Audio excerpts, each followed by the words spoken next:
S'il vous plaît, ça s'est passé dans Godmantica. Godmantica. Mystère et magie, bienvenue dans l'univers de Godmantica. Main de l'ancêtre.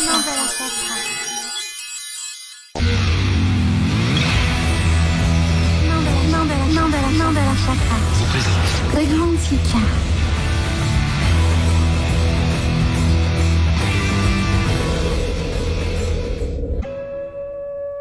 Bienvenue dans l'univers de Mandala.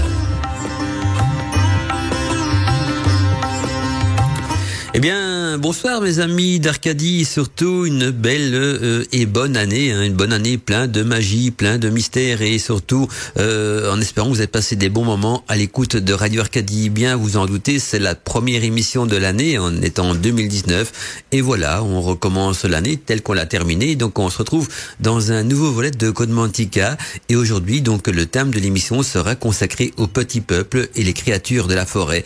Alors ce sont des thèmes qui ont déjà été souvent abordés sur Radio Arcadie. On a souvent parlé donc de créatures de la forêt, de petits peuples, d'esprits, de gnomes, de fées. Et je me suis dit, tiens, il serait peut-être temps d'en parler d'une manière peut-être différente, peut-être plus musicale aussi, parce que Arcadie c'est quand même une radio très musicale. Donc je vous ai fait une petite sélection quand même de musique un petit peu féerique. Et puis je compte aborder donc ce que c'est les élémentaux, pourquoi est-ce que certaines sorcières justement essayent de rentrer en contact avec des créatures du petit peuple, d'où est née cette magie aussi qu'on a qualifie donc de magie féerie. Et je vais vous redonner en plus donc si on a le temps bien sûr ma recette de l'huile aux fées, parce que vous êtes nombreux à me la redemander fréquemment par mail. Alors je me suis dit tiens, je vais retenter une émission donc où je vais parler du petit peuple et comme ça en même temps je vais vous redonner donc cette fameuse recette d'huile aux fées, donc une huile qui permet de pouvoir voir les fées s'il y en a bien sûr dans le coin. Vous allez appliquer cette huile, donc si on applique cette huile sur son corps et qu'on se trouve en pleine nature dans un endroit féerique, eh bien vous allez voir vous en verrez en tout cas des fées autour de vous. Mais en tout cas donc avant tout d'abord un petit bonjour, on se retrouve donc après donc des fêtes de fin d'année qui était quand même assez froide parce que voilà il gèle, il pleut. Ah, moi je suis pas très homme d'hiver, moi je suis plutôt printemps et été. La seule partie que j'aime bien en hiver, c'est la période donc de Samhain et puis du mois de décembre donc pour les fêtes de fin d'année, parce que là c'est encore un petit peu festif. Samhain c'est très mystérieux et puis le petit côté Yule et tout ça aussi. Mais après voilà, l'après-fête janvier février, je trouve que ce sont des mois un petit peu tristes parce que étant en hiver le temps est maussade, alors que voilà moi qui adore le soleil, le printemps, les fleurs, la nature, les oiseaux, ça me manque tout ça, je vous le cache pas. Donc voilà, je suis un homme d'été et pourtant je suis né en hiver. Je vais pas vous donner ma date de naissance, mais voilà, je suis né donc en hiver et mes saisons préférées c'est le printemps et l'été. Alors sinon l'hiver bien sûr à part Samhain, Yule et compagnie, l'hiver c'est pas trop mon truc. Ah bien, si vous avez envie de m'écrire ce soir pour me dire des petits bonjours, des dédicaces et surtout pour vous poser des questions en relation donc avec l'émission de ce soir qui, je vous rappelle, et le petit peuple et les créatures de la forêt. Donc si vous avez des questions à me poser sur le petit peuple, sur des esprits particuliers ou des endroits où on peut les rencontrer ou bien comment les rencontrer ou peu importe, voilà, je suis ouvert à tout. J'ai mon petit plan aussi, donc quand il n'y a pas de questions, je suis mon plan, et quand il y a des questions, bien sûr je donne priorité à vos questions, parce que c'est ça aussi donc l'émission Godmantica, c'est d'être interactif avec les auditeurs et être là donc justement pour vous aider sur le chemin de l'initiation et surtout donc pour répondre à vos questions.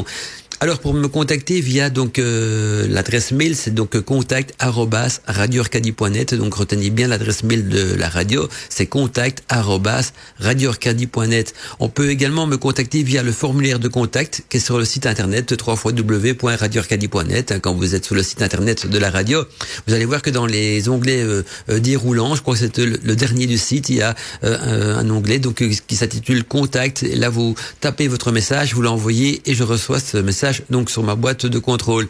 Alors il y a aussi le formulaire de dédicace, si vous allez nous écouter donc sur notre player de diffusion on air, là il y a un formulaire de dédicace qui est surtout donc un formulaire pour partager des dédicaces ou des petits coucous ou même souhaiter vos bons vœux aux auditeurs d'Arcadie, parce que je valide les messages et puis donc après ils seront diffusés sur le site. Donc pour vos questions de magie, les envoyez pas par le schéma des dédicaces. Le schéma des dédicaces, je ne sert que pour les dédicaces et d'ailleurs je ne valide que les dédicaces que soit pour dire des petits coucous, des bonnes soirées aux auditeurs ou souhaiter une bonne année. Mais si vous posez des questions par rapport à l'émission, ben là, contactez-moi plutôt donc via l'adresse mail qui est contact@radioarcadie.net ou alors via le formulaire de contact du site internet radioarcadie.net dans l'onglet déroulant. Le formulaire, on ne sait pas le louper. Il s'appelle justement Contact ou Contact Radio Arcadie.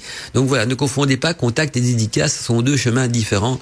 Et justement, je suis déjà sur la boîte mail de la radio. Bah oui, j'ai voir s'il y avait beaucoup de messages qui arrivent dans l'émission et je vois déjà que ça se remplit. Il y a Mac qui nous fait un petit coucou, donc Magali qui nous dit bonsoir et très bon début d'année. Je suis vraiment très contente du sujet de ce soir. Depuis l'enfance, je recherche le petit peuple lorsque je suis donc dans la nature et cette habitude s'est encore vérifiée en ce début d'année car j'ai passé donc le réveillon en forêt. Bah il y a des chances hein, passer un réveillon en forêt en espérant que t'as pas eu trop froid, mais j'aimerais bien aimer passer un réveillon en forêt. Et donc je poursuis son message. Ce fut une nuit magique, nous dit Mac, hein, au milieu donc des chênes, des dolmens et le lendemain matin donc la brume avait recouvert la forêt. C'était magnifique. Il y avait donc des rochers énormes, des dolmens et ça et là donc des murets de pierres sèches et un peu partout aussi d'ailleurs recouverts de mousse verdoyante. Il y avait aussi des gariotes qui se cachaient donc par endroits. Un vrai lieu féerique, nous dit Mac. Nous étions donc entourés de petits êtres magiques. Le meilleur début d'année dont je pouvais rêver. Bah, je veux bien croire, hein, je suis jaloux. Non, je plaisante, ça fait qu'un plaisir. Il y en a qui ont de la chance, donc j'espère que votre réveillon a été aussi réjouissant.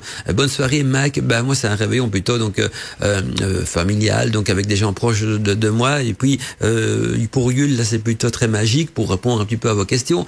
Mais voilà, ça fait plaisir. En tout cas, Mac, c'est très féerique où tu as passé donc ton réveillon de fin d'année, les fées, la brume, les dolmens, rien de plus magique, en espérant quand même que t'as pas eu trop froid, parce que moi qui aussi frilé de nature, j'espère que tu habites dans le sud de la France et pas trop dans le nord, mais je sais plus ou moins où tu habites, donc je sais qu'il a pas fait trop froid par chez toi. En tout cas, si tu veux faire plaisir aux auditeurs d'Arcadie et en même temps à Mandala Chakra, envoie-nous un selfie de cette soirée magique ou de cette nuit magique que tu as passée donc dans la forêt, et il sera bien sûr publié dans l'album Trombinoscope des auditeurs. Ce serait même avec plaisir de pouvoir publier donc dans l'album Trombinoscope des auditeurs des photos de vos fêtes, de vos réveillons de fin d'année, surtout quand ils sont aussi magiques donc que celui de Mac. Alors je poursuis à scruter donc la boîte de réception. Il y a un message également de Patricia qui vient d'arriver donc sur la boîte mail de la radio. Patricia qui nous dit bonsoir Mandala et tous les amis d'Arcadie, je vous souhaite une merveilleuse année, plein de magie et d'amour. Ce soir, il y a encens, bougies près du feu de la cheminée avec mes toutous et mes minous pour la première émission de l'année. Gros bisous Patricia, gros bisous à toi aussi Patricia. C'est vrai que pour écouter Gotmantika, il faut se mettre dans l'ambiance, et l'ambiance de Gotmantika, c'est justement donc mettre une petite lumière tamisée, comme par exemple une bougie, une baguette d'encens, et voilà, on se laisse bercer donc dans la magie d'Arcadie. Alors je regarde les dédicaces qui sont parvenues aussi, donc il y a Doudja, en espérant que je prononce bien, Doudja Kerr qui nous dit bonne année à tous, bonne année à toi aussi, et merci donc pour cette dédicace que je vais valider d'ici quelques instants. Et donc également donc bonsoir mon bon doux Mandala, bonne année à toi, c'est bien gentil, vous êtes bien romantique ce soir. Je savais pas que j'étais si doux que ça. Je dirais plutôt que je suis plutôt nostalgique, le soleil me manque, je me répète peut-être avec le début d'émission, mais ici il fait froid. Je me suis dit toute la journée j'ai eu froid, et quand il fait froid, je sens que le soleil me manque, j'ai besoin de chaleur humaine, chaleur du soleil et de la chaleur tout court. Voilà, donc c'est un Mandala frileux à l'intérieur de lui, pourtant il fait chaud autour de moi, mais frileux donc dans le cœur. Voilà, il y a des personnes comme ça qui ont besoin de cette chaleur du soleil, de cette chaleur humaine. Et souvent on dit d'ailleurs que les mois de janvier et février ce sont les mois parfois les plus dépressifs. Je dis pas que je suis en dépression, loin de là, c'est pas dans mon caractère, je suis quelqu'un de très speed dans la vie, mais le soleil me manque. Voilà.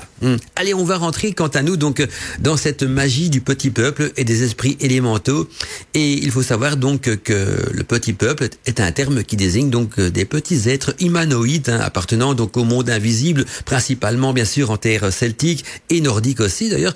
Et les fées, quant à elles, mais aussi donc des lutins, des trolls, des gnomes, des elfes et des êtres assimilés sont repris donc dans cette appellation de petit peuple ou même d'esprits élémentaux. Certaines de ces créatures font donc partie des élémentaux de la terre, qui sont donc les esprits gardiens de la nature, parce qu'il faut savoir que le petit peuple n'est pas là que pour faire joli dans la nature et pour vivre de manière autonome. Ils ont un rôle fondamental, ils sont les gardiens de la nature. Alors dites-vous bien que si vous respectez la nature, vous respectez automatiquement les créatures du petit peuple, parce que non seulement ils sont les gardiens, les garants de toute cette nature et d'autour de nous, mais elles souffrent quand on salit la nature, quand on jette ses déchets par terre, ses détritus, ou quand on abat des arbres. L'homme a tendance à détruire les forêts ou la nature pour s'approprier du bois et beaucoup de choses, et pour créer des habitations, des lieux habitables en tout cas. Mais voilà, la nature fait partie avant tout donc aux élémentaux, et ils sont là donc ce sont des esprits gardiens. Et donc en sachant que certaines de ces créatures font partie donc des élémentaux et sont sur terre donc en tant qu'esprit gardien de la nature, toujours en mouvement bien sûr, parce que les élémentaux sont en mouvement continuel et en expansion ou même en rétraction, pouvant donc atteindre parfois des tailles donc semblables à celles des grands mammifères. Alors c'est vrai qu'il peut atteindre des tailles qui sont semblables à des mammifères, et le problème c'est que nous on a toujours tendance à imaginer ces créatures selon notre vécu. Les enfants vont voir donc souvent tout ce qui est petit peuple fait de manière très petite. Parce que le cerveau humain, il va créer une image, parce que au départ, le petit peuple, ce sont des énergies. Donc des énergies vivantes, bien sûr, qui vont se matérialiser donc sous forme de vision. Et donc chacun peut le voir donc selon son propre vécu, un petit peu comme les rêves d'ailleurs. Hein. Les rêves, le cerveau va créer donc des rêves et des histoires à partir de structures que vous connaissez déjà, qui font partie de votre quotidien, qui sont dans votre mémoire. Et malgré ça, ces rêves sont bien sûr symboliques et initiatiques. Il y a donc tout un message à travers les rêves. Eh bien, c'est la même chose donc au niveau du petit peuple qui est vivant, qui sont d'abord des esprits élémentaux, dont le terme esprit a le mot esprit justement, qui est important. Et donc quand cet esprit nous apparaît, quand ils se mettent en image, quand on arrive à les percevoir, souvent avec nos deux yeux, mais plus souvent encore avec notre troisième œil, eh bien on va lui donner une forme qui fait partie donc de notre vécu, de notre patrimoine d'éducation, quoi que ce soit. Et donc voilà pourquoi les enfants verront les fées à leur taille, beaucoup plus petites, plus dans une caricature de la fée Clochette, alors que les adultes, pour revenir un petit peu à l'époque du Moyen-Âge, quoi que ce soit, donc va imaginer et côtoyer les filles, les filles et les fées, qui sont bien sûr souvent féminins, sous forme d'apparence pratiquement humaine. Hein. La fée Mélusine avait donc des traits très humains. Et donc ces esprits élémentaires se fondent bien sûr dans la nature. C'est pourquoi donc il est très difficile de les voir, parce que les lutins, les gnomes peuvent prendre l'allure d'une souche d'arbre, d'une pierre, hein, l'effet d'une fleur, d'un papillon, d'une énergie, d'un rayon de soleil. Oui, ils se font, ce sont des véritables caméléons de la nature, parce que ils font partie intégrante de la nature. Et donc les élémentaux constituent donc la part spirituelle des pierres, des forêts, des fleuves, des rivières, des océans, même du vent, du feu, donc des 4 éléments, c'est-à-dire la terre, l'eau, l'air et le feu, qui régissent donc toute la nature. Et donc, je vous souhaite, en tout cas, si vous partez en vacances, en nature, ou bien faire du camping sauvage, ou même passer donc un réveillon, par exemple, en pleine nature, une bonne rencontre avec le petit peuple, parce que chaque parcelle de ce sol est sacrée, chaque flanc de colline, chaque vallée, chaque plaine, chaque bosquet répond, bien sûr, affectueusement à nos pas, et font partie donc des éléments sacrés de la nature, et ce qui permet aussi à la nature de vivre, parce que la nature fait partie du petit peuple, autant que le petit peuple fait partie de la nature. Alors, il faut savoir également, quand on parle de fées, de lutins, de gnomes, tout ça, ils ont une histoire, autant que l'homme a une histoire aussi sur la Terre. On connaît tous l'histoire de l'homme préhistorique, hein, et puis l'homme a évolué. Notre histoire elle est enseignée donc dans les écoles, dans les universités, quoi que ce soit.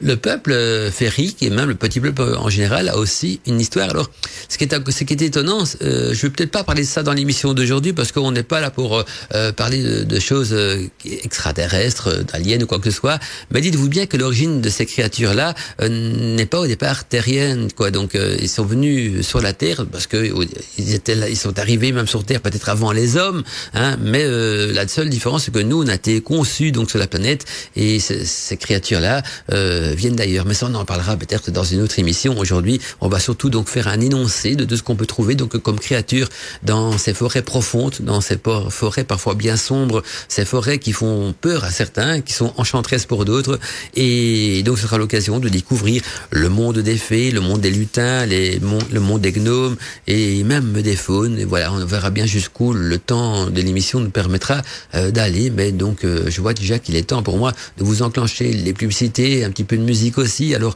j'ai travaillé sur une programmation musicale qui va dans l'esprit donc de la féerie du petit peuple, et chaque musique sera pas forcément féerique, mais sera en relation avec une des créatures que je vais vous citer ce soir. S'il vous plaît, ça s'est passé dans Godmantica. Godmantica. Mystère et magie, bienvenue dans l'univers de Godmantica. Main de l'ancêtre. Et alors, je vois qu'il y a encore beaucoup de messages qui arrivent sur la boîte mail de la radio. Ça fait plaisir à vous lire. Il y a Mireille qui nous dit ce soir, donc, bonsoir Mandala. Merci pour tes vœux. Je te souhaite donc une très heureuse année 2019, nous dit Mireille, et que cette nouvelle année soit merveilleuse, magique pour toi, ta famille et tous les animateurs de Radio Arcadie. Alors, je commence déjà avec mes questions. Nous dit donc Mireille, quelle est la différence entre les lutins, les gnomes, les fafardets, les perchaunes? Est-ce qu'ils peuplent donc la forêt? Est-ce qu'on peut aller à leur rencontre ailleurs qu'en forêt? Avec toute mon amitié, Mireille. Alors, c'est déjà plusieurs questions en une. Mireille, pour parler donc des lutins, des gnomes, des fafardets et des léperchaunes, et de ce qui peuple les forêts, je pourrais en parler pendant des heures et des heures entières. Aujourd'hui, on va surtout traiter donc de quelques créatures du petit peuple, mais surtout également de la manière de les rencontrer. Alors, est-ce qu'ils peuplent toutes les forêts? Non. Ça c'est plus facile à répondre parce que l'autre je vais les reprendre sur mon plan de travail. Donc les lutins, je compte en parler ce soir, les gnomes aussi, les fafardets, donc on aura l'occasion d'en parler plus tard. Mais donc ils ne peuplent pas toutes les forêts. Je dirais même que chaque forêt a ses créatures parfois spécifiques. Alors il y a même des forêts qui en ont peu beaucoup ou plus du tout, parce que les forêts les plus dénaturées, les moins sauvages, et je dirais peut-être les plus dénaturées par les hommes, ont fait fuir ces créatures-là, comme il y a beaucoup d'endroits, des forêts qui ont été détruites, il reste plus grand-chose, la pollution, sont des créatures très sensibles à la pollution, ces créatures-là, et donc souvent il y a des forêts qui en ont plus beaucoup ou plus du tout. Donc ça dépend des endroits, et puis il y a des forêts aussi qui en ont des spécifiques à ce lieu-là qu'on ne verra nulle part ailleurs. Et là je pense plutôt aux licornes. Il y a des endroits où on peut rencontrer des licornes, il y a des forêts où vous allez jamais en rencontrer des licornes parce qu'il faut d'abord qu'il y ait un cours d'eau dans cette forêt. Il faut également que cette forêt ait une histoire magique, et donc vous allez voir, c'est très complexe. Par contre, on peut bien sûr aller à leur rencontre. Il existe des rituels, c'est un petit peu de ça que j'aimerais bien traiter donc dans Godmantica. C'est des rituels qui permettent d'aller justement à la rencontre du petit peuple. Mais quand je vous dis d'aller à leur rencontre, il faut bien sûr aller à leur rencontre en pleine nature. Je dis pas qu'il n'y a pas des endroits où il y a des fafardets ou des esprits de la maison, mais alors ce sont des maisons qui habitent, qui se situent en pleine campagne et également en pleine nature, et donc parfois certaines habitations peuvent être, envahies par des lutins farceurs ou des fafardets farceurs, parce que au fait votre maison a été construite sur un lieu où ils vivaient déjà bien avant vous, et donc voilà, ils sont restés fidèles au lieu, et ce sont des créatures très pacifiques, donc il n'y a aucun problème à vivre avec eux dans la maison, et c'est pas forcément dit qu'ils vont se montrer, hein, parce que attention, quand on me dit ce qu'ils peuvent aller est-ce qu'on peut aller à leur rencontre, c'est pas à nous de décider. Je pense que c'est eux qui décident s'ils ont envie de se montrer ou pas. Donc l'être humain, s'il va aller à la rencontre donc d'une fée, d'une elfe, quoi que ce soit, s'il n'y met pas un petit peu de magie, il n'y arrivera pas, parce que la magie peut parfois forcer cette rencontre par des rituels ou quoi que ce soit qui vous donnera ce pouvoir donc de les apercevoir. Mais sinon, en dehors de la magie, il faut que ça soit donc les créatures du petit peuple qui ont envie de se montrer. Le problème, c'est que ces créatures craignent l'être humain, parce qu'ils savent bien que si les forêts sont détruites, et puis s'il y a beaucoup de choses qui disparaissent dans leur habitation, c'est à cause des humains, hein, c'est pas dû au hasard. Et puis ces créatures aussi, faut pas oublier qu'il y a une époque où elles étaient même chassées par les hommes, hein. Les licornes par exemple qui ont été chassées pendant toute la période du Moyen-Âge, parce que la corne avait des vertus magiques, hein, c'était un excellent et puissant antipoison. Je parle même pas donc de l'émeraude et des pierres précieuses que parfois se trouvaient près des licornes, et puis du rubis, le rubis qui était justement cette pierre rouge, ou un rubis de couleur escarboucle qui était donc en dessous de la corne et qui avait des pouvoirs magiques extraordinaire, et donc beaucoup de prétendus sorciers de l'époque ou sorcières essaient de s'approprier ces pierres précieuses parce que elles étaient dotées également de pouvoirs magiques. Et donc les créatures du Petit Pleuve ont été chassées, certaines même exterminées parce que elles ont toujours fait peur aux hommes, et donc voilà pourquoi elles sont devenues plus craintives et ne se montrent pas à tous les coups, hein, sauf si je crois qu'une créature, pour qu'elle ait envie de se montrer, elle doit sentir que la personne, l'être humain qui se balade en forêt, en pleine nature, a un cœur pur. Alors un cœur pur, c'est quoi? Ben ça veut dire que c'est déjà une personne pacifique qui n'a pas de la violence qui est générée en elle, et qui en plus bien sûr respecte le temple de ces créatures-là qui est la nature. Donc voilà, on peut aller à leur rencontre par des moyens magiques, mais sinon c'est souvent eux qui vont venir à notre rencontre. Mais dites-vous bien qu'elles sont devenues très craintives, ces créatures, parce que l'homme n'est pas toujours que quelqu'un de facile à côtoyer. Nous, on voit ça d'un autre œil parce qu'on est des humains. Mais déjà, regardez la cohabitation entre les hommes, comme c'est compliqué. Il y a des guerres, il y a des exterminations, tout ça. Alors imagine, entre ces créatures du Petit Pleuve qui ont quand même des pouvoirs magiques, et puis les hommes qui sont avides de territoire, avides aussi de découvrir ces pouvoirs magiques. D'ailleurs, vous savez qu'en tant que sorcier et sorcière, la fameuse baguette magique qu'on utilise donc dans la magie, eh bien, rien que le rituel pour la fabriquer, eh bien, à l'origine, ça vient des fées. Donc, c'est venu un jour d'une fée qui a perdu sa baguette magique en pleine forêt. Une sorcière l'a ramassée et l'a utilisée. Et puis la fée a essayé de la récupérer, et donc la sorcière, c'est ce que dit la légende, mais derrière chaque légende, bien sûr, il y a une histoire. Et donc la fée a voulu récupérer sa baguette, et la sorcière a dit: je te la redonne en échange de ta formule, de ton explication, pour pouvoir m'en fabriquer une. Et donc il y a eu un troc. La fée a récupéré sa baguette magique, et la sorcière a reçu donc le rituel et la recette donc pour fabriquer elle-même une baguette magique. C'est ce que nous dit en tout cas la légende. Mais vous savez bien qu'il n'y a pas de fumée sans feu, et donc s'il y a une légende, il y a toujours une partie de vérité derrière tout ça. Il y a Mac qui nous dit encore qu'il y a quelques années, donc en forêt de Brocéliande, à travers son message, elle nous dit que en forêt de Brocéliande, elle a vu une drôle de créature. Elle se trouvait donc sur une sorte de colline face à moi, nous dit-elle, et lorsque je l'ai vue, elle a tourné donc vers moi en quelques secondes, et puis a disparu. Elle était grande, pour la décrire, donc elle était grande, brune, assez poilue, et j'ai bien senti donc que je l'ai surprise, et son image me revient souvent dans la tête, nous dit Mac. As-tu une idée de ce que ça peut être? Alors, d'après les renseignements que tu me donnes, c'est pas évident, parce que tu ne donnes pas grand-chose comme renseignement, mais si elle est brune et qu'elle est poilue, ça peut très bien être une sorte de lutin, un gnome ou un fafardet, qui sont souvent poilus. Voilà, Mac demande également, donc, est-ce qu'un auditeur en aurait déjà vu des créatures de ce style, donc des créatures comme celle-ci, dans des forêts. Elle ressemblait un petit peu à Dracula. Alors, je vois pas ce que tu veux dire par là. Est-ce qu'elle avait des dents pointues ou un teint blanc? Parce que Dracula, il y a aussi la cape, il y a le côté chauve-souris qui va avec. Donc voir un petit peu ce que tu veux dire par là, parce que donc elle ressemblait un petit peu à Dracula, donc de Coppola, donc du film Coppola, lorsqu'il attire donc l'ami de Mina, donc la nuit dans le jardin.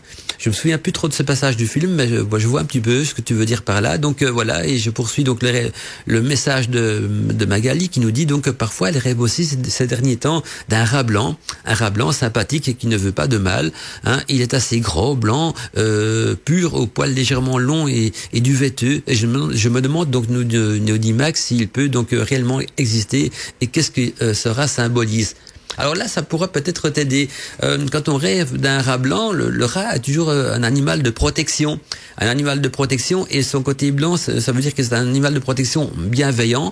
Et donc, ça peut signifier qu'il y a une sorte de familier, ou en tout cas d'esprit familier qui veille sur toi et qui se donne en apparence donc dans ton rêve sous forme d'un rat blanc. Alors, des rats blancs, ça existe. Hein, dans la nature, il y en a. On appelle ça des rats albinos. Mais maintenant, faut voir aussi quand tu rêves d'un rat blanc, la taille du rat duquel tu rêves, quoi, voilà. Mais le rat a toujours symbolisé, surtout s'il est blanc, dans les pays asiatiques et quoi que ce soit. Donc c'est l'animal protecteur, l'animal bienveillant, l'animal aussi qui apporte des ressources. Donc quand on a besoin d'une aide, de quoi que ce soit, surtout peut-être d'une aide psychologique ou d'une aide morale, eh bien ce rat blanc sera protecteur, sera toujours présent. Et quand tu rêves de ce rat blanc, c'est qu'il va se passer donc dans ta vie donc des événements souvent positifs. C'est pour te mettre en garde. Attention, il y a des choses positives qui vont arriver dans ta vie vie, il faut les vivre jusqu'au bout. Et donc voilà, ça sont des bonnes choses en tout cas, comme contact en tout cas, et surtout comme rêve bienveillant. Alors je regarde un petit peu ce que pendant que je vous parle, je lis les messages qui m'arrivent aussi, donc je fais une pierre deux coups. Alors il y a encore Eric qui nous fait un petit coucou aussi, qui nous dit donc bonsoir Mandala, belle année à toi et à tous les auditeurs. Merci donc Eric, belle année à toi aussi. Et donc la question d'Eric, c'est y a-t-il des types de créatures associées donc à un type de plante, ou alors toutes les créatures du petit peuple peuvent s'occuper énergiser n'importe quelle plante. Bien à toi, Eric. Alors, oui et non. C'est une question complexe aussi. Il y a des plantes qui ont des créatures spécifiques, qui sont bien sûr adaptées à une telle plante. Il y a même des plantes qui vont en attirer beaucoup plus. Je pensais à la mandragore en premier, qui avait attiré donc un esprit qui s'appelle manne de gloire, qui vient de main de gloire par après. Et donc oui, la mandragore, oui, il y en a d'autres aussi, l'aubépine pour les fées, les roses aussi pour les fées. Donc il y a des fleurs qui vont attirer des créatures spécifiques. Il n'y a pas, à part la mandragore, il n'y a pas des plantes qui ont une créature associée, mais il y a des plantes qui vont les attirer, ces créatures-là. Et s'il y a une seule plante sur Terre qui est associée à une créature, c'est la mandragore. Là, oui, je pense même que c'est l'exception qui confirme la règle, mais en dehors de ça, les autres plantes, il y a des plantes spécifiques. Donc l'aubépine, on retiendrait, il arrose pour les fées. Les fafardets, c'est parfois des plantes ou des champignons aussi. Donc il y a bien sûr des plantes, mais ce n'est pas la créature qui est associée à la plante, mais plutôt la plante qui attire la créature, un petit peu comme les humains aussi. Nous, on est attirés par des fruits, des légumes qu'on aime manger. Si vous voyez des melons qui poussent en pleine nature, des framboises ou quoi que ce soit, on pourrait très bien dire tiens, les framboisiers attirent des êtres humains, parce que quand il y a des humains se baladant en forêt, qui voient le framboisier, ils viennent toujours goûter les framboises parce qu'on aime ça. Bah ouais, donc on peut dire le framboisier va attirer des humains, contrairement aux orties. Les orties vont pas attirer les humains. Vous n'allez pas vous plonger dans un essaim d'orties parce que ça pique, on est bien d'accord. Donc voilà, c'est un petit peu la même raison. Il y a des fées qui se nourrissent de pollen de certaines plantes ou d'énergie de certaines plantes ou même de rosée, et donc elles vont être attirées par certaines plantes, mais voilà, c'est pas vraiment une relation énergétique ou quoi que ce soit, à part bien sûr la mandragore, où là c'est complètement différent. On aura l'occasion d'en revenir aussi peut-être un jour dans une autre émission. Et donc je voulais vous parler, avant de passer les publicités, donc d'une autre créature de la forêt, qui sont les elfes. Les elfes, on n'en parle pas beaucoup, on parle souvent des fées, des gnomes, des fafardets, et moins des elfes. Alors les elfes, pourtant, ce sont des êtres de nature timide, réservés, mais malheureusement aussi fort capricieux, ce qui nécessite donc la plus grande prudence à leur égard. Alors, la vie des elfes est bien sûr plus longue que celle des humains, car ils peuvent vivre plusieurs siècles. On m'a déjà dit, à travers mes grimoires que j'ai pu lire, que c'était entre 200 et 300 ans que ça peut vivre facilement, donc un elfe. Et donc leur vie est bien plus longue que celle des humains, et ils passent donc plusieurs siècles. Par contre, les elfes aiment chanter, ils aiment danser, ils aiment la musique. La musique tient d'ailleurs une place importante dans leurs loisirs et même dans leur existence. Et donc leur peau, elle est très claire et même parfois translucide. Leur taille varie en fonction donc de leur espèce. Elle peut aller donc de quelques centimètres jusqu'à des tailles d'un être humain. Donc vous voyez que même dans ces créatures-là, la taille est quelque chose de très relatif. Ça dépend aussi de la perception de la personne. Alors les vêtements des elfes sont fabriqués avec des végétaux qu'ils collectent donc dans leur environnement. Et leurs connaissances dans tous les domaines du savoir sont grandes. Ceci aussi bien souvent qu'on les invoque lors de rituels de magie, par exemple, parce que les elfes sont associés à la magie. Et donc souvent, le sorcier ou la sorcière qui veut entrer en contact avec un elfe n'y arrivera pas s'ils ne pratiquent pas un rituel, parce que les elfes ne se montrent, comme ce sont des créatures très craintives, très timides, très réservées aussi, et capricieuses. Elles vont jamais se montrer d'elles-mêmes. Là, si on veut les voir, on n'a pas le choix, contrairement aux fées et aux fafardets, qui là on peut parfois les voir naturellement. Mais là, ici, on ne fait pas un rituel pour les invoquer. Jamais elles se montreront donc à nous. Et d'ailleurs, dans l'Antiquité, les elfes étaient donc admirés et même appréciés des humains, mais ils furent finalement donc diabolisés et par les chrétiens qui en firent donc des symboles du mal, surtout donc à partir du XIe siècle. Et voilà pourquoi les elfes ont été pourchassés par les humains et ont fini donc par se déconnecter de nous. Et il y a une règle d'or en tout cas à respecter en toutes circonstances lorsque l'on se retrouve donc nez à nez avec un elfe, c'est de leur témoigner donc une grande courtoisie, car ils sont quand même les plus susceptibles. On peut vite les rendre susceptibles et donc il faut aller en douceur. Il faut toujours donc refuser aussi leur invitation à manger et à danser sous peine donc de perdre le contrôle de soi. Et ça peut même aller plus loin que ça, parce que quand je dis perdre le contrôle de soi, vous pouvez vous embarquer dans des danses effrénées, dans des situations incroyables, hein, mais aussi si vous goûtez leur nectar ou une de leurs boissons, vous pouvez vous endormir et vous réveiller sur Terre après que quelques siècles ont passé. Donc vous avez l'impression que vous avez dormi qu'une nuit et vous vous rendez compte donc que sur Terre plusieurs siècles ont passé, parce que la notion du temps dans l'univers et dans la vie des elfes n'est tout à fait différente de la nôtre, donc on n'a pas cette même notion d'espace-temps. On aura l'occasion peut-être aussi un jour d'en parler dans d'autres émissions, parce que maintenant je vois déjà qu'il est 43, les messages continuent à affluer sur la boîte de contrôle de la radio, ça me fait plaisir, mais place encore un petit peu à de la musique, à de la publicité, et par après donc on poursuit avec les Fafardets et les Lutins. S'il vous plaît, ça s'est passé dans Godmantica. Godmantica. Mystère et magie, bienvenue dans l'univers de Godmantica. Alors il y a Magali qui m'a envoyé donc une image pour représenter donc la créature qu'elle a croisée en forêt de Brocéliande. Elle me dit donc dans son message, elle ressemblait un petit peu à ce genre de créature du point de vue donc de la silhouette et de la morphologie. Par contre, son visage était pas si terrifiant, sa tête était beaucoup plus grosse et ses traits donc beaucoup plus doux. Alors là maintenant, je sais ce que c'est comme créature, Magali, que tu as croisée donc dans cette forêt de Brocéliande. C'est simplement donc un incube. Voilà, donc tu as croisé un incube qui sont des créatures qui dépendent de la dominance donc de la déesse Lilith. Alors bien sûr, les incubes n'ont pas toujours des têtes effrayantes, bien au contraire, ce sont des créatures qui sont des grandes séductrices, et donc ils vont toujours avoir une tête pour séduire, hein. On sait bien que c'est pas que du vinaigre qu'on attire les mouches. Donc voilà. Donc certains vont dire ouais, c'est un démon dans le sens gentil, hein. Ce sont surtout des créatures donc sous la dominance de Lilith, rien de dangereux, à part que ce sont des créatures bien sûr attirées par l'amour et donc comme tu es une femme, donc toi ce que tu as vu c'est un incube, ça aurait été un homme, il aurait peut-être pu voir un succube également. Donc voilà, ta créature ça s'appelle un incube, et si tu tapes sur internet incube, tu verras que souvent elles sont représentées donc de la même manière. Ce que tu as vu, voilà, sinon rien à craindre, c'est pas du tout dangereux, à part que attention, parce que souvent quand on croise ce genre de créatures, c'est que on peut être en manque d'amour et elles ressentent. On avait vu tout à l'heure que les créatures du petit peuple peuvent très bien être attirées par l'odeur d'une fleur, d'une pierre ou d'un champignon qui est en osmose bien sûr avec son énergie. Là, ces créatures-là, les incubes ou comme les succubes, sont attirés souvent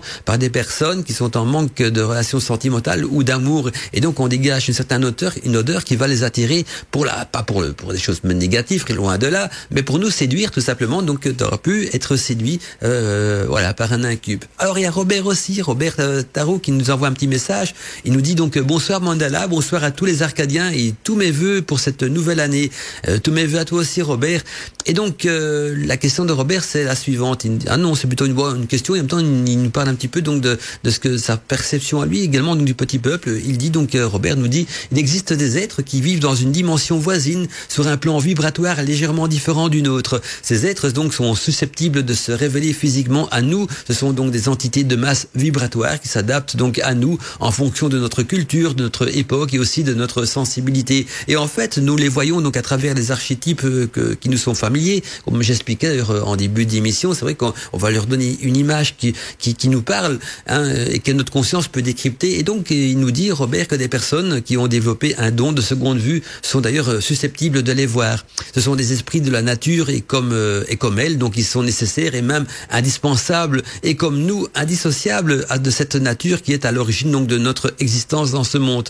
Mais il ne faut pas oublier, nous dit Robert, que comme les autres, comme la nature même, ils en font partie intégrante et peuvent être dangereux. Alors il est prudent donc de les invoquer d'une certaine manière même de les forcer à se montrer, nous pose la question Robert. Alors c'est vrai que je reviens un petit peu à ce que Robert, parce que je suis en train de dire les phrases, mais comme il y a pas toujours les ponctuations, j'essaie avec mes lunettes de lire du mieux que je peux. Mais donc voilà, pour résumer, donc il ne faut jamais donc oublier que comme la nature, ils font donc partie intégrante et peuvent être dangereux. Alors est-ce qu'il est prudent, nous demande Robert, de les invoquer d'une certaine manière, même de les forcer à se montrer?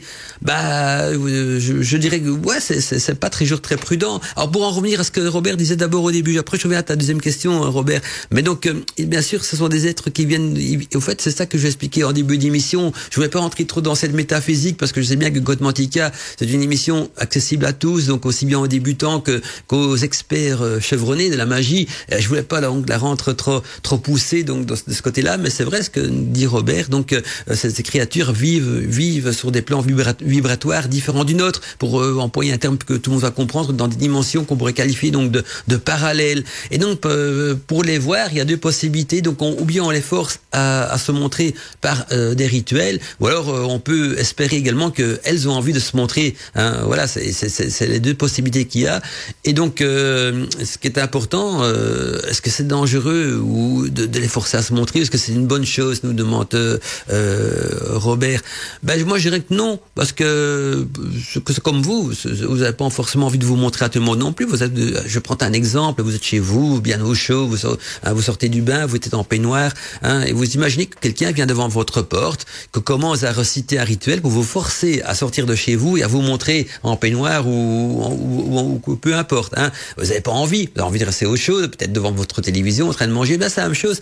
Forcer ces créatures à se montrer, c'est d'aller contre la volonté de ces créatures, et donc c'est pas toujours prudent. Et puis en plus, parfois, elles sont pas forcément dangereuses, mais peuvent se fâcher, parce que si vous forcez quelqu'un à sortir de sa maison alors qu'il n'a pas envie, vous n'êtes pas très contente. Hein. Si quelqu'un vous force à sortir de chez vous, ce sera pas avec le sourire que vous allez sortir. Eh bien, c'est la même chose un petit peu pour ces créatures. Mais il existait des sorciers, des mages qu'on va qualifier de puissants, mais aussi autoritaires, qui à une époque les forçaient des créatures à apparaître dans le but donc de leur révéler des rituels, ou en tout cas des principes de magie même. C'est d'ailleurs souvent par ces créatures-là que la magie a été enseignée aux humains. Hein. La magie n'est pas tombée du ciel, donc elle a été enseignée et petit à petit elle s'est transmise d'humain en humain, et s'est même perfectionnée avec le temps. Donc c'est pas une bonne chose de les obliger, bien sûr. Là je suis d'accord avec toi, Robert, il n'est pas prudent de les invoquer et même de les forcer à se montrer, quoique on trouve beaucoup de rituels dans les grimoires qui forcent ces créatures à se montrer. Et par contre, moi je connais une recette d'une huile aux fées qui ne force pas les fées à se montrer. C'est plutôt vous qui allez adapter votre troisième œil et vos yeux à pouvoir voir ces créatures. Donc même si une fée n'a pas envie de se montrer, vous allez les voir. Donc ça veut dire que votre vue va se perfectionner pour pouvoir voir donc dans cet univers parallèle qui est celui des fées. Alors quand je parle de votre vue, je parle bien sûr de votre troisième œil. C'est une huile qui va développer votre troisième œil, parce qu'une chose importante aussi, quand on voit une créature dans une forêt ou peu importe, c'est le troisième œil qui va la détecter au départ. Mais vous en rendez pas compte, hein, que c'est votre troisième œil, parce que vous avez votre vue qui fonctionne aussi. Donc votre vision traditionnelle des yeux va repérer la forêt. Je prends l'exemple de Magali, ce sera beaucoup plus simple. Magali regardait donc la forêt de Brocéliande autour d'elle, elle l'admirait, et puis à un moment donné, son troisième œil a repéré une créature.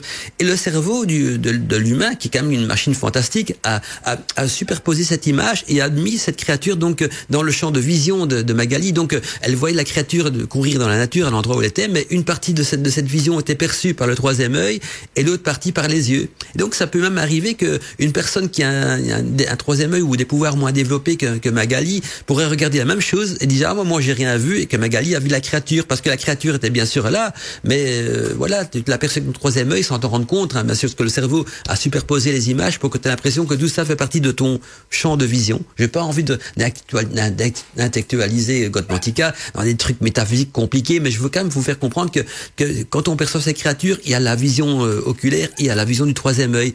Et c'est comme si on prendrait deux dias différentes et qu'on les superpose une devant les autres, et donc vous avez un champ de vision qui reprend et la forêt et la créature. C'est ce qu'a vécu Magali. Et donc, quand on les invoque, c'est ce qu'on fait en quelque sorte. Donc, on les force à se montrer. Alors qu'avec mon huile aux fées, ça permettra à votre troisième œil de fonctionner, donc de voir cette vision du troisième œil et de la superposer donc à votre vision oculaire. Et donc, vous dérangez pas les fées, vous les forcez pas. Parfois même, elles se rendent même pas compte que vous les voyez, parce que un univers nous sépare. Et pourtant, c'est la même forêt, mais la forêt qui dans notre univers ici a des racines, a des branches et quoi que ce soit en parallèle. C'est ça il faut savoir aussi au niveau de la vie, c'est que le monde végétal peut parfois être à cheval entre plusieurs univers, et je prends de nouveau le cas de la mandragore, qui est une plante fantastique, qui elle est à cheval justement entre deux univers, mais d'une manière beaucoup plus importante que d'autres fleurs. Alors des fleurs qui ne le sont pas du tout. Il y a des fleurs qui sont vraiment appropriées à notre univers, à nous, mais souvent les fleurs qui ont des pouvoirs magiques, les plantes qui ont des pouvoirs magiques, je reprends la rose et l'aubépine, Ce sont des plantes qui ont une double dimension dans notre univers, même si nous n'en voyons qu'une. Et donc voilà, merci Robert pour ton message qui était intéressant. Et donc il termine par puissent les dieux combler donc de leur bénédiction tous les Arcadiens. Et donc voilà, c'est une chose à retenir. Donc c'est que ces êtres qu'on appelle nous le petit peuple, donc fées, lutins, tout ce qu'on veut, vit dans une dimension énergétique et vibratoire différente de la nôtre. Et donc, il s'adapte à toutes les fonctions pour se montrer. Ça dépend aussi donc de notre perception à nous, aussi bien donc de notre pouvoir au niveau du troisième œil, mais également de notre perception par rapport à notre culture, parce que quand le troisième œil capte une image, c'est pas comme vos yeux oculaires, hein. Il va capter une image énergétique et c'est le cerveau qui va rajouter donc des poils, des aspects humains, hein, selon notre vécu, selon nos croyances aussi. Hein, c'est important. Si vous prenez une personne des pays asiatiques, une personne du pôle Nord, une personne du Québec, une personne de France, et une personne peut-être nordique, eh bien, ils peuvent regarder la même créature dans le même paysage, ils la verront d'une manière différente selon leurs croyances, selon leur vécu, selon leur religion peut-être aussi. Pourtant la créature sera là, l'énergie sera là, mais c'est le troisième œil qui va décoder cette créature avec leur perception et leur vécu à eux, et puis la remettre en vision oculaire. Oui, c'est complexe, mais pour vraiment vous montrer comment ça se passe. Et donc juste pour vous résumer, donc les forcer à se montrer, c'est pas une bonne chose bien sûr, même si certains mages l'ont pratiqué d'une manière autoritaire pour avoir des enseignements magiques, mais par contre les regarder sans les forcer, donc c'est-à-dire que vous allez faire le voyeur un petit peu en développant cette troisième partie de vos dons de perception, donc de ce troisième œil. Eh bien là vous n'allez pas les déranger, ça sera plutôt du voyeurisme, hein, parce que vous allez les voir vivre dans leur élément naturel, et ça il y a aucun problème. C'est un petit peu comme si vous regardez les papillons voler, les oiseaux voler, vous faites mal à personne, et là c'est une bonne magie. En tout cas, donc je vais maintenant donc vous parler aussi donc des fafardets et des lutins, qui sont des créatures également du petit peuple, fréquentes dans les forêts. Et là, pour en revenir à la forêt de Brocéliande, je pense que c'est même une des forêts de France les plus peuplées, donc en fafardets et en lutins. Si vous voulez voir des elfes et des fées, c'est du côté de l'Aude qu'il faut aller, donc dans la région de l'Aude. Là, c'est plutôt une région consacrée aux elfes et aux fées, même si on a tendance à tout rapatrier donc à Brocéliande. Mais par contre, Brocéliande, c'est vraiment le coin des fafardets, des lutins et même des incubes et des succubes apparemment aussi. Alors, il faut pas oublier que Merlin l'Enchanteur, au départ, il descend d'un incube. Si vous reconnaissez un petit peu la tradition, on disait à l'époque, oui, d'un démon et d'une fée, un croisement d'un démon et d'une fée. Merlin l'Enchanteur, c'est un croisement entre un incube et une fée. Voilà, et c'est ça qui a donné naissance à Merlin l'Enchanteur. Donc, logique de voir des incubes également, ou des succubes dans la forêt de Brocéliande. Alors, les fafardets et les lutins, c'est un terme je vais commencer par le terme lutin. Le terme lutin rassemble donc, il rassemble tout tant de races qu'il est pratiquement impossible de donner donc des informations qui soient communes à toutes, hein, parce qu'il y a beaucoup d'espèces de lutins et de races. Donc, et l'apparence des lutins est également assez difficile à définir, car elle peut être donc totalement différente d'une espèce à l'autre. Ce que l'on peut dire avec certitude, c'est qu'ils sont généralement donc de petite taille, de quelques modestes centimètres à plusieurs dizaines de centimètres. Le vert fait partie bien sûr de leur couleur préférée, hein, comme c'est d'ailleurs le cas pour tous les membres du petit peuple. Bien qu'ils soient petits, ils possèdent aussi souvent donc de grandes forces physiques qui leur permettent donc de transporter de lourdes charges et d'accomplir aussi donc des tâches pénibles, et même des tâches qui pourraient être pénibles pour les humains ne le sont pas donc pour les lutins. Alors leur vie elle est longue, hein, leur espérance de vie étant habituellement nettement aussi supérieure à celle des hommes, un petit peu comme les elfes et également comme les fées. Ils sont souvent aussi farceurs, hein, aimant parfois donc jouer des tours aux hommes. Et voilà pourquoi ce qu'on dit parfois qu'il y a des fafardets et des lutins qui font partie de la maison. Et d'ailleurs, Richard Elie, qui est venu dans une de nos émissions Débat Libre Antenne, a bien parlé de tout ça, donc de ces esprits farceurs qui font partie donc de maisons campagnardes ou des maisons proches de la nature. Et donc les lutins sont très actifs, toujours en mouvement, toujours occupés, que ce soit donc pour travailler, pour créer des objets pratiques ou même des objets d'une beauté fabuleuse. Ça, ce sont des très grands et des très bons artisans, et parfois ils sont aussi champions. Et ils adorent s'amuser, rire, danser, faire la fête. Ouais, ce sont des bons vivants. Hein. Ils se prennent pas la tête, quoi. Voilà, ce sont des grands artisans et des bons vivants, toujours contents, toujours heureux. Et dans la nature, donc, dès qu'ils sentent la présence d'humains, ah ben là, bien sûr, ils se cachent. Souvent, donc, sous l'apparence d'une vieille souche d'arbres, d'écorces, de rochers, etc. Donc, ils se fondent dans le décor. Donc voilà. Alors je vois qu'il y a encore des messages qui arrivent sur mon écran de contrôle. Alors, avant de passer à la suite de l'émission, je vais quand même jeter un petit coup d'œil. Il y a notre ami Steph de Nat. Ah non, c'est pas notre ami Steph de Nat. Ici c'est plutôt donc notre ami Claude Assam. Je pensais je suis à Steph de Nat aussi, mais c'est le mail de Claude Assam que j'ai ouvert, qui nous dit donc bonsoir Mandala, j'en profite pour te renouveler mes vœux 2019 et une longue vie à Radio Arcadie. Merci Claude. Alors je voulais te poser la question suivante. Qu'est-ce que vraiment le petit peuple? Une énergie ou des énergies utilisées donc par Gaïa, car ce sont donc des énergies qui sont là pour aider donc la planète et qui se matérialisent donc, nous dit Claude, sous différentes formes. Alors pourquoi ces formes sont-elles liées donc aux croyances et aux superstitions des humains? Elles ont en effet donc un rôle vis-à-vis donc du monde végétal et minéral. Pourrais-tu donc me donner ton avis plus précisément? Merci amicalement Claude Assam. Donc pour résumer la question de Claude Assam, même si on en a déjà un petit peu répondu avec la question donc de Robert.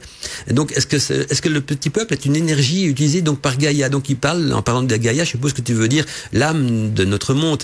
Alors le petit peuple, non, c'est pas forcément une énergie de Gaïa, parce que l'origine du petit peuple n'est pas terrienne. Hein. J'en avais parlé en début d'émission. Retenez bien que nous, les terriens, les humains, on va dire, on est des terriens, les animaux aussi. Le petit peuple sont des créatures qui viennent d'ailleurs. Je ne vais pas spécifier où. On va parler d'univers parallèles, de peu importe, de mondes parallèles.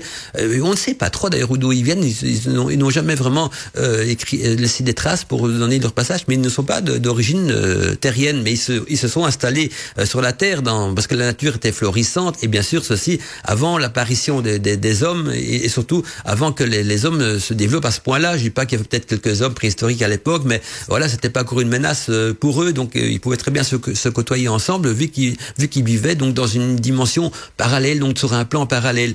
Et donc c'est pas des énergies, ce sont des êtres vivants, mais des êtres vivants éthériques. Voilà, c'est ça le bon terme, des êtres vivants éthériques, et qui sont là donc pas pour aider la planète, mais pour protéger la nature, parce qu'ils font partie intégrante de la nature. Or, ils protègent la nature pas parce qu'ils sont des grands admirateurs de la nature, mais parce que la nature est leur habitat, un petit peu comme vous avez protégé votre maison. Hein, s'il y a des voleurs qui viennent attaquer votre maison ou quoi que ce soit, vous avez quand même la protéger parce que c'est votre habitat, vous y tenez.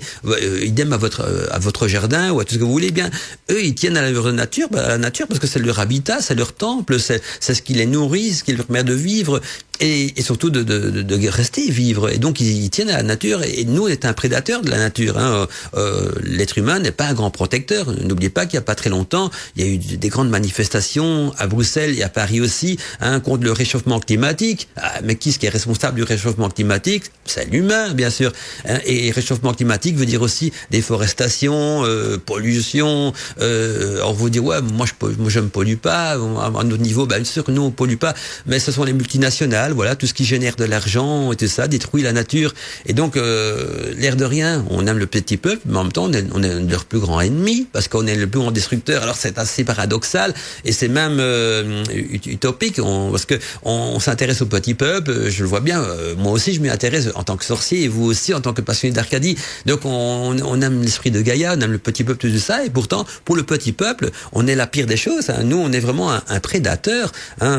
Je pourrais vous donner, comment je pourrais vous expliquer ça? Ben voilà, c'est comme si vous aimez donc tout le monde a eu quand il était petit un doudou, un petit ours. Hein, les garçons c'est un petit ours, parfois les filles c'est une petite panthère, tout ça. Alors, en grandissant, hein, on voit des films avec des ours, des grizzlies, mon ami Ben, tout ça. Oh, c'est gentil un ours. Je vous conseille de jamais croiser un ours dans une forêt, parce que vous avez passé un mauvais quart d'heure. Ils sont pas si pacifiques qu'on le pense. Pourquoi? Parce que nous on les aime bien, mais eux ils nous considèrent plutôt comme un ennemi, surtout s'ils vont avec des jeunes ou quoi que ce soit, hein, ou avec leurs petits autour d'eux, quoi. Et donc c'est la même chose. Nous, on aime bien l'écriture du petit peuple, mais eux, ils nous considèrent plutôt, je dirais entre guillemets, comme un ennemi, même si c'est dur à entendre. Mais pourquoi? Parce que au Moyen-Âge, on les massacrait, les licornes. Vous savez que la disparition des licornes de notre monde est surtout due aux humains. Hein, c'est pas un cataclysme, c'est pas une porte, une brèche qui serait fermée dans l'espace-temps, rien du tout. C'est les humains qui vont chasser donc les licornes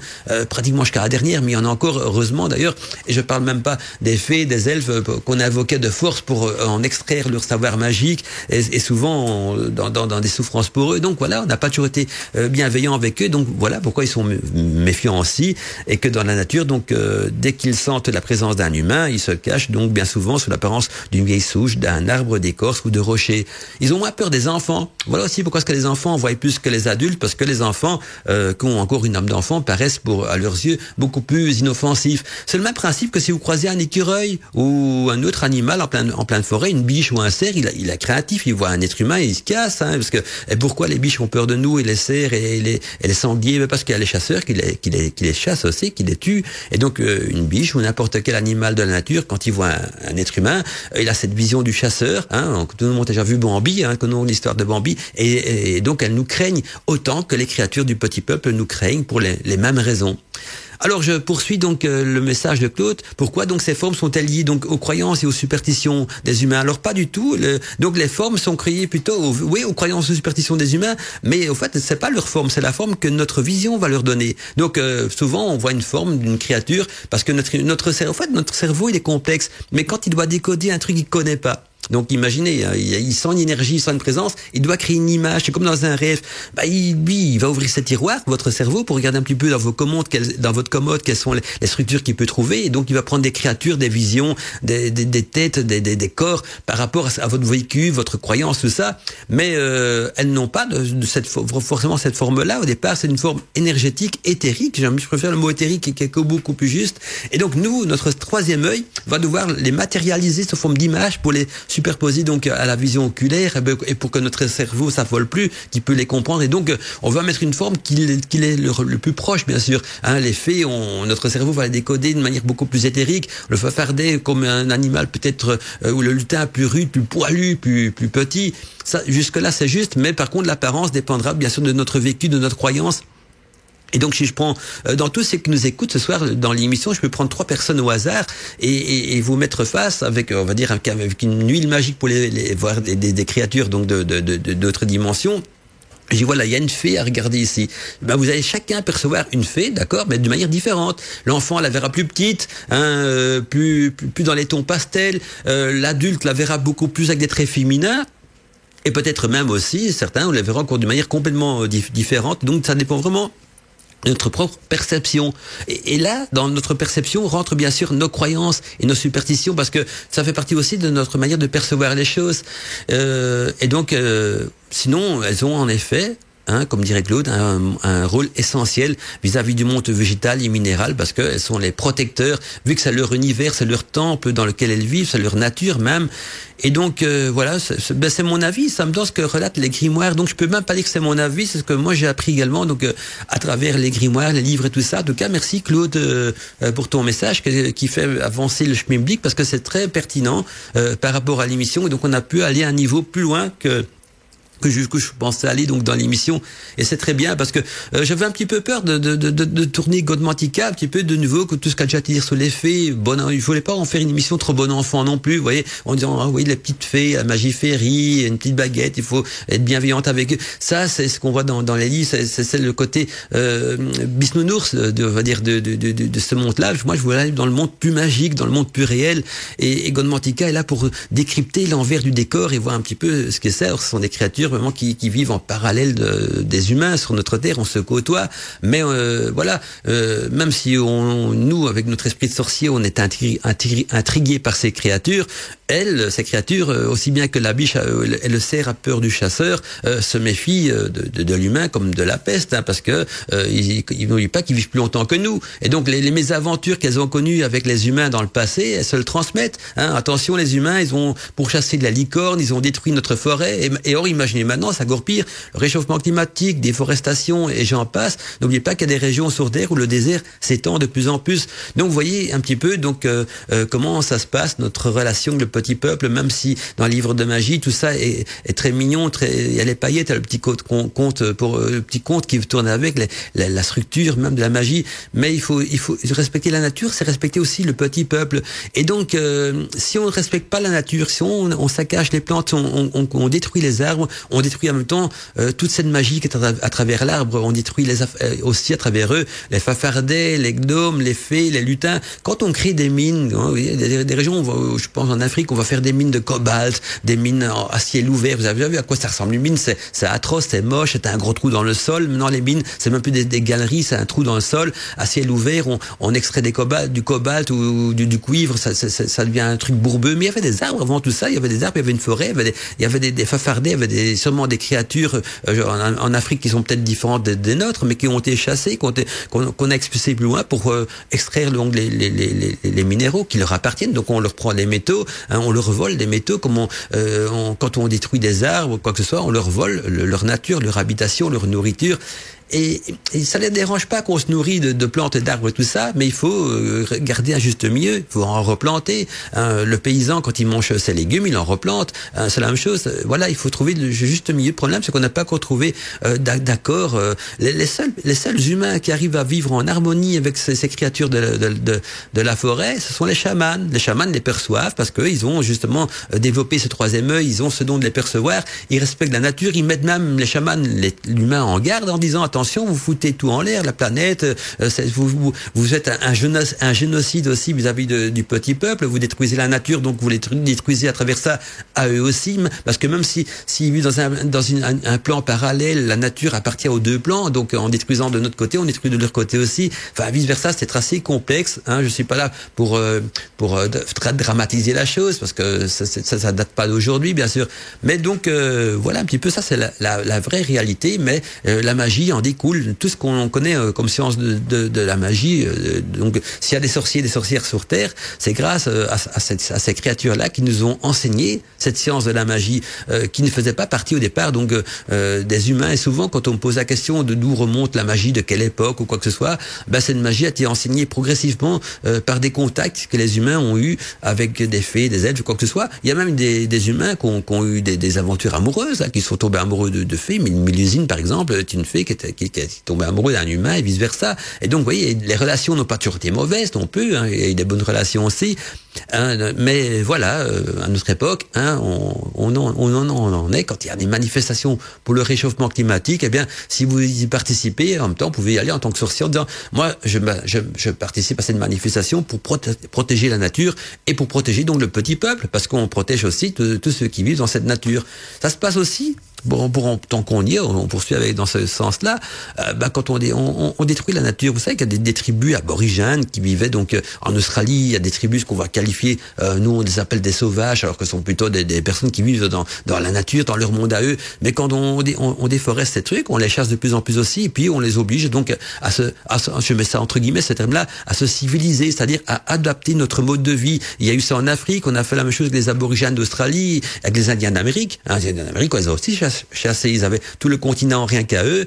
L'Européen était là-bas, on appelait ça le cow-boy à l'époque. Ils ont chassé les Indiens, ils se sont défendus. Eux, ils avaient des flèches, les cow-boys avaient des revolvers, et voilà ce qu'il en reste. Maintenant, il y a quelques Indiens dans des réserves. Eh bien, on a déjà chassé aussi. Pourtant, ils vivaient là avant nous. Les vrais autochtones donc de l'Amérique du Nord sont les Indiens, et de l'Amérique du Sud, c'était les Mayas, les Incas et d'autres races encore aussi. Donc, vous voyez un petit peu le drame que j'essaie de vous expliquer. Donc, au niveau des elfes et des fées aussi. Donc, on aura l'occasion même de parler des faunes si on a le temps aussi. Le temps passe vite. Déjà temps pour moi d'envoyer les publicités. Alors, c'est ça qui j'aime bien dans Côte Mantica. J'ai un fil d'Ariane d'émission, mais tout ce que je vous explique maintenant n'était pas prévu dans l'émission de ce soir. C'est grâce à vos questions que je peux justement aller dans le sens des auditeurs, et je trouve que c'est important également si vous me posez des questions pour savoir comment est-ce qu'on les perçoit, et que je vois que vous m'envoyez des questions plus métaphysiques, des questions plus complexes. Ça me fait plaisir aussi, donc je réponds de manière plus complexe également, et peut-être certains vont être déçus, parce qu'il y a peut-être des auditeurs qui ont envie de voir le côté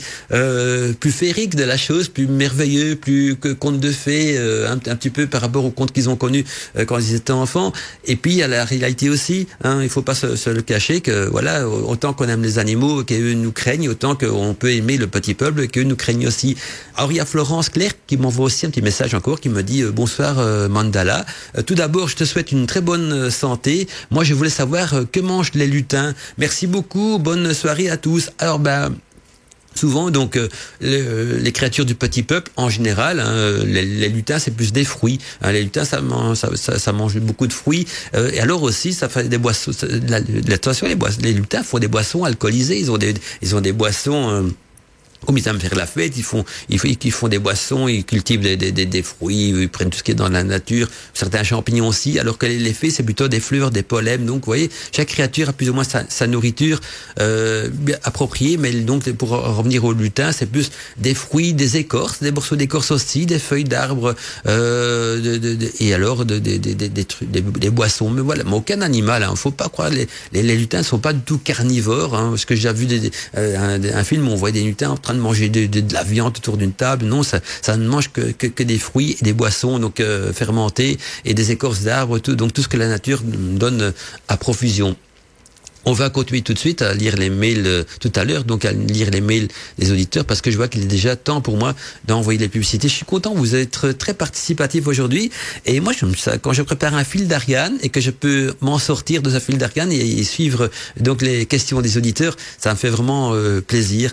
Et parce que alors, ça devient interactif, Godmantica, et c'était le but toujours de l'émission, c'est d'aller donc dans le sens des auditeurs. Moi, mon fil d'Ariane, c'est que quand il y a des creux et que il faut bien parler du petit peuple, que j'ai préparé donc des choses intéressantes à dire aussi. On va à présent donc retrouver Joëf qui nous interprète justement au royaume des fées, et puis on a une petite page de publicité, et par après donc on a encore beaucoup de choses à partager dans Godmantica, mais ce sera d'ici quelques instants. S'il vous plaît, ça s'est passé dans Godmantica. Godmantica. Mystère et magie, bienvenue dans l'univers de Godmantica.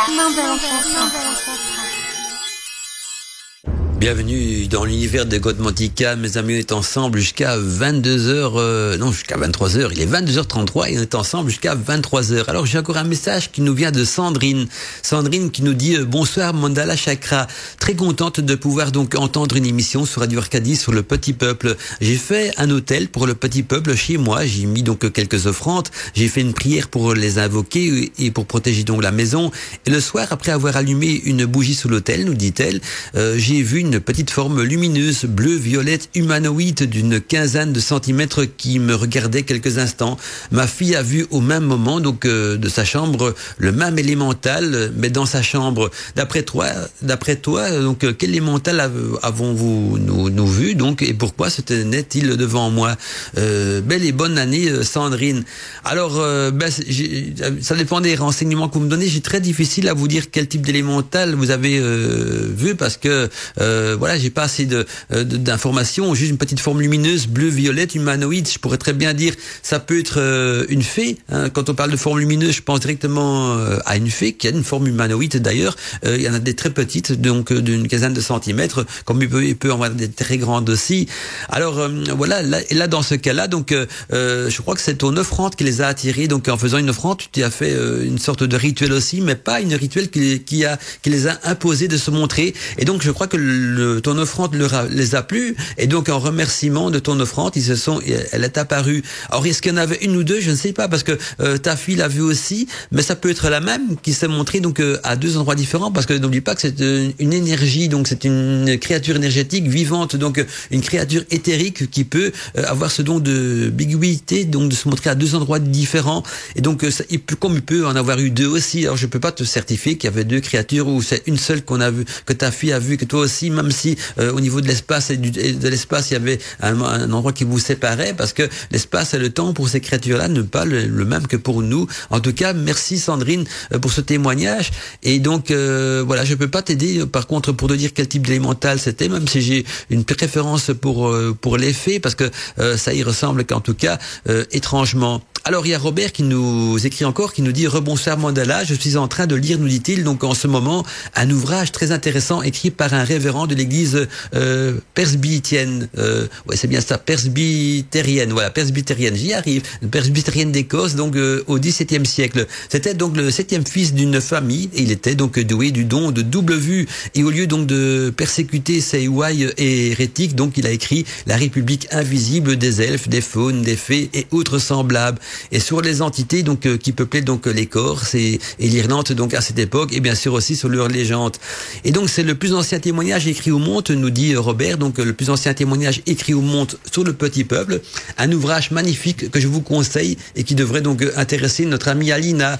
Puisse les dieux combler Arcadie en 2019. Alors une chose que je tiens à vous dire, quand vous me donnez donc les informations d'un livre, donnez-moi donc des infos que je peux partager avec les auditeurs d'Arcadie, comme le titre du livre, l'auteur et l'édition, parce que c'est un livre qui m'a l'air intéressant, hein, que tu nous décris là donc Robert, mais ça aurait été plus sympa si tu aurais pu me donner aussi donc le nom du livre, l'auteur et l'édition, pour que je puisse justement l'annoncer sur Arcadie et permettre aux auditeurs de se le procurer aussi. Donc voilà, quand vous me donnez des références d'un livre, faites que je puisse le partager donc avec toutes les informations nécessaires pour un bouquin, donc titre, auteur et édition, parce que voilà, il y a des trucs intéressants. D'ailleurs, j'ai un livre intéressant aussi à vous proposer donc en fin d'émission si on a le temps, parce qu'on est mal barré, il est déjà 2h37 et on a encore beaucoup de choses à voir, mais sinon j'avais un livre aussi, je vais essayer de vous caser le livre en fin d'émission, parce que c'est un livre qui vaut la peine d'être lu c'est un vécu romancé donc d'un auteur, mais vraiment qui touche toute l'écriture du petit peuple. Alors j'ai Nathalie du Québec, je fais un grand bonjour à nos amis québécois qui nous écoutent ce soir également, enfin ce soir, chez nous c'est le soir, chez nous il est 22h37, donc je peux dire le soir, je crois qu'au Québec c'est 6 heures d'avance, donc il faut beaucoup plus tôt, au Québec en tout cas. Nathalie donc du Québec qui nous dit bonsoir Mandala, bonne année, je vous souhaite tout ce que vous désirez. Je désire beaucoup d'auditeurs pour Arcadie, voilà mon vœu pour l'année 2019, parce que ce sont les auditeurs qui font vivre Arcadie, qui permettent à Arcadie d'exister, donc c'est gentil de me dire que je peux avoir tout ce que je souhaite, donc mon plus grand souhait pour 2019, c'est beaucoup d'auditeurs pour qu'Arcadie puisse évoluer donc dans sa vie. Non, je continue le mail, je plaisante pas, j'ai dit je plaisante, mais je suis sérieux, s'il y a beaucoup d'auditeurs pour Arcadie, je serais content. Donc bonne année, je vous souhaite donc tout ce que vous désirez, et depuis le début de l'émission, vous parlez donc d'une huile au fait. Allez-vous donner la recette? Oui, je vais essayer de la donner, je promets. Je vais parler des faunes et je vais sauter quelques post-it pour parler de cette huile au fait. De toute façon, vous me connaissez, si j'ai pas le temps de la donner, je la donnerai, mais si vous n'avez pas le temps de prendre note de l'huile au fait, je vous l'enverrai en PDF. Mais n'envoyez pas vos mails maintenant. J'attends toujours la fin de l'émission pour dire que je vous propose donc un PDF, parce que sinon je m'y retrouve plus dans la boîte mail, ça devient un jackpot, ça se remplit, et alors j'ai du mal à trouver encore les mails des auditeurs. Mais allez, entre nous, promis, en fin d'émission, je vous donnerai la recette de l'huile, donc pour voir l'effet, comme demande donc Nathalie, mais je vous enverrai aussi à ceux qui me font la demande le PDF donc avec la recette de la fabrication de l'huile au fait, comme ça si vous n'avez pas le temps de la noter en radio, parce que je sais que ça va très vite en radio, et puis voilà, vous avez donc la recette en fin d'émission, mais n'envoyez vos mails que de demandes de recettes, promis, en fin d'émission, ça je peux continuer à lire les mails des auditeurs, ce serait sympa, parce que vos mails sont vraiment intéressants et font avancer justement l'émission dans un sens qui n'était pas prévu au départ, et j'aime ça, donc voilà, j'adore votre fil d'Ariane, et donc et en fin d'émission, donc dès que je dis que l'émission se termine, vous pouvez y aller, là vous envoyez des mails, vous demandez donc la recette, je vous l'envoie, mais je vais quand même la partager dans l'émission aussi, pour ceux qui n'ont pas envie d'écrire, ou qui écouteront peut-être quelque part un podcast qui va circuler d'ici là, je ne sais pas s'il y aura un podcast de l'émission ou pas, on verra bien. Donc depuis le début de l'émission, nous dit Nathalie, vous me parlez d'une huile au fait, allez-vous donner la recette? Donc oui, bien sûr Nathalie, et donc j'aimerais bien aussi savoir la différence entre les gnomes, les luperchaumes et les fafardets, etc. Donc vous avez parlé. Eh bien justement, on va poursuivre. Donc je termine d'abord le message. Merci, bonne continuité, Nathalie du Québec. Et donc on va poursuivre donc avec les créatures du petit peuple, parce que pour nous la différence qu'il y a, c'est leur apparence, bien sûr. C'est comme si vous me dites, tiens, quelle est la différence entre une girafe, un hippopotame, un rhinocéros et un serpent? La différence, ils se ressemblent pas. Le serpent il rentre par terre, le rhinocéros il court, il a une corne devant, la girafe est très haute, elle mange les feuilles d'un arbre. Oui, c'est un petit peu ça. Je fais une caricature pour montrer que la différence donc entre toutes ces créatures, donc gnomes, léperchaumes, fafardets, etc. On peut m'en donner des tonnes de créatures, licornes et tout ça.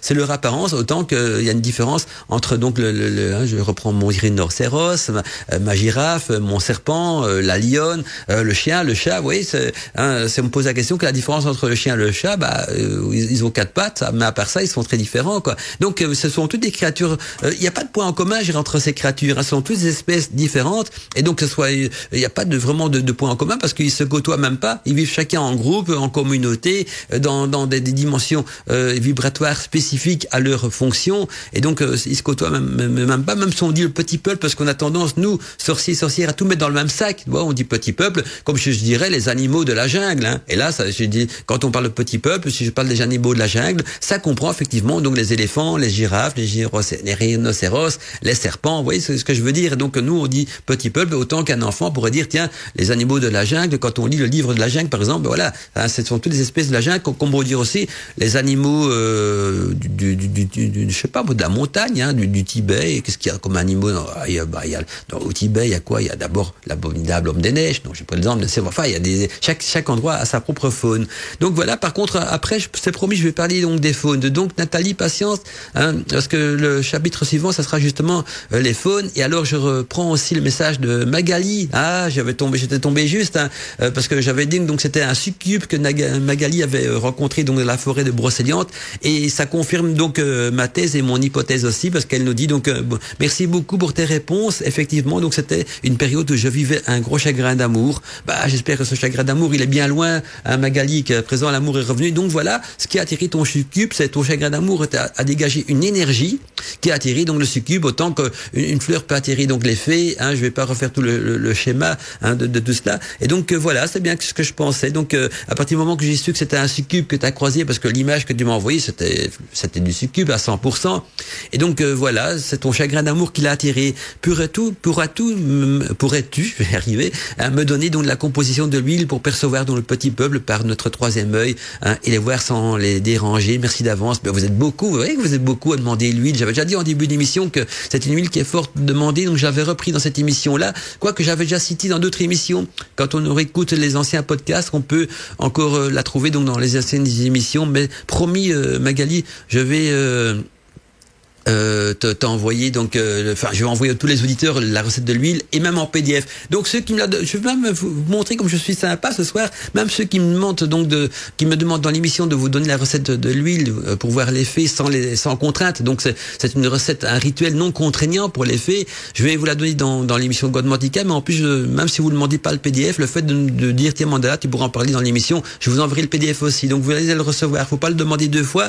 Je reprends les noms. Attendez, il y avait donc Nathalie qui me l'a demandé et aussi donc Magali. Voilà, donc c'est promis pour vous le PDF est déjà programmé, donc je vous l'enverrai aussi. Alors il y a Florence qui me pose une question intéressante aussi. C'est Florence Clerc qui me dit voilà, bonsoir Mandala, merci pour la réponse précédente. Alors j'aurais une deuxième question. Penses-tu qu'une relation amoureuse entre un humain et un lutin existe? Alors j'ai connu surtout, il y a des grimoires qui les relatent, et puis j'en parle aussi, d'ailleurs dans mon livre Bienvenue en Arcadie, si vous allez donc dans la page de présentation de la radio, hein, donc sur le site d'Arcadie, il y a, je crois que c'est Qui sommes-nous? Et là, il y a une version PDF de mon ancien livre qui s'appelle Bienvenue en Arcadie, et là-dedans, je traite déjà, il y a un chapitre qui parle donc des relations entre les humains et les fées, et les humains aussi, et donc et les elfes également, donc il y a eu des relations qui ont été faites, donc femmes humaines et elfes, et hommes et fées.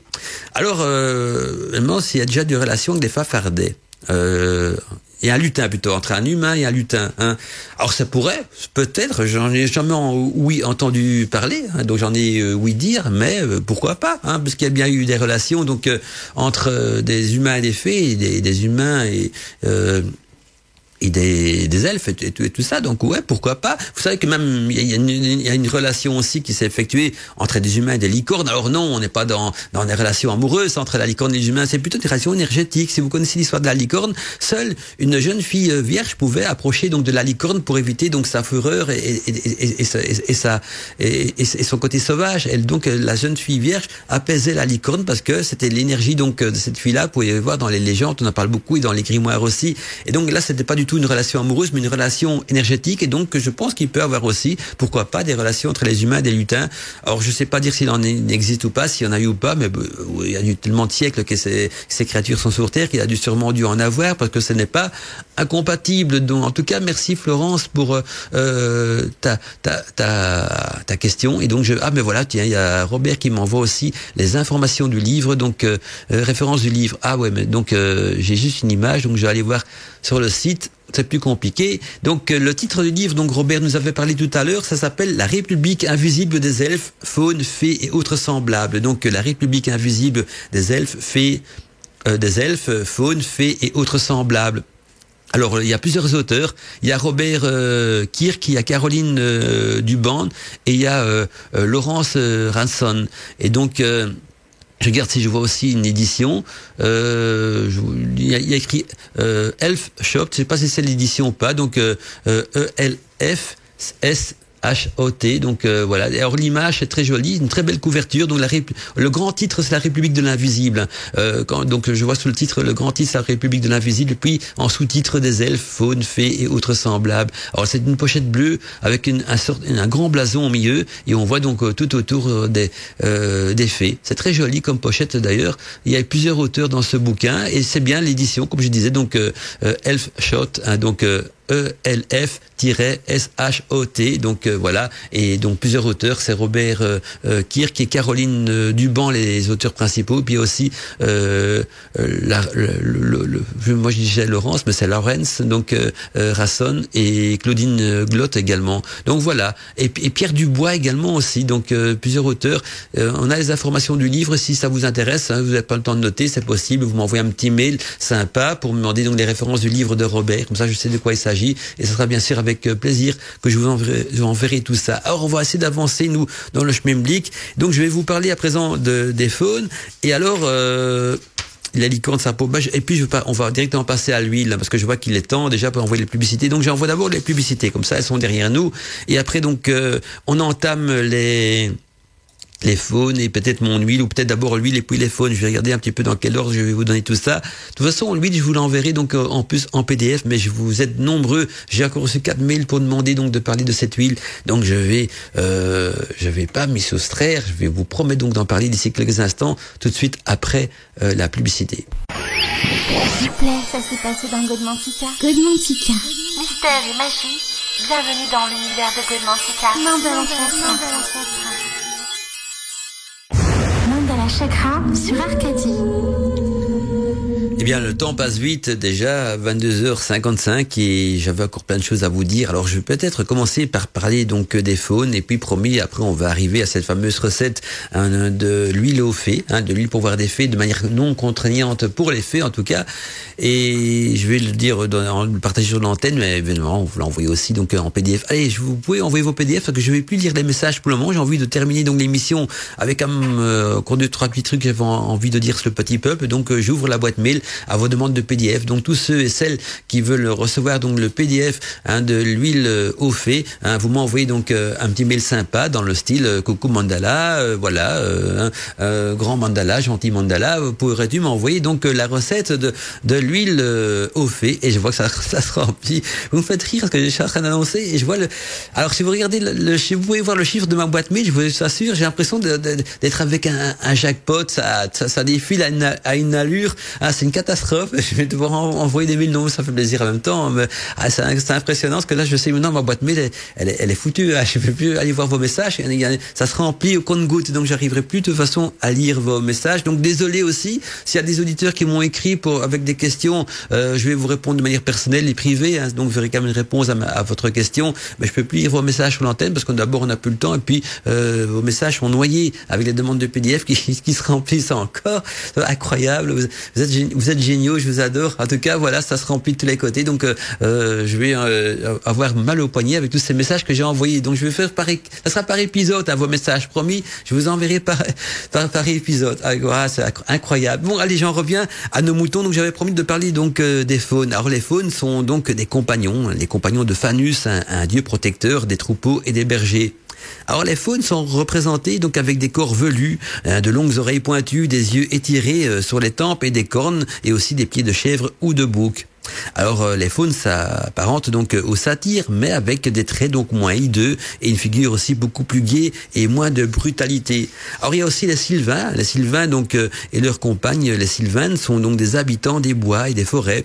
Ils se rapprochent de beaucoup des faunes, des satyres et même des chèvrepieds. Et leur dieu est Sylvain, fils donc de Saturne et de Fanus. Donc vous vous rendez compte que souvent donc le terme des créatures donc comme Sylvain, faune, tout ça dépendent aussi de leur croyance et de leur religion parce que ils sont souvent donc aussi associés à une divinité. Ça on trouve rarement dans les bouquins des informations pareilles, mais donc en plus donc certaines créatures du petit peuple sont associées à une plante, à une pierre ou quoi que ce soit. Ils ont également donc une divinité sur laquelle ils sont sur la dominance. Je pensais encore justement aux succubes et aux incubes qui sont sur la dominance donc de la déesse Lilith. Et bien là aussi donc les Sylvains donc dépendent du fils de Saturne Phanus, et autant idem pour les faunes également.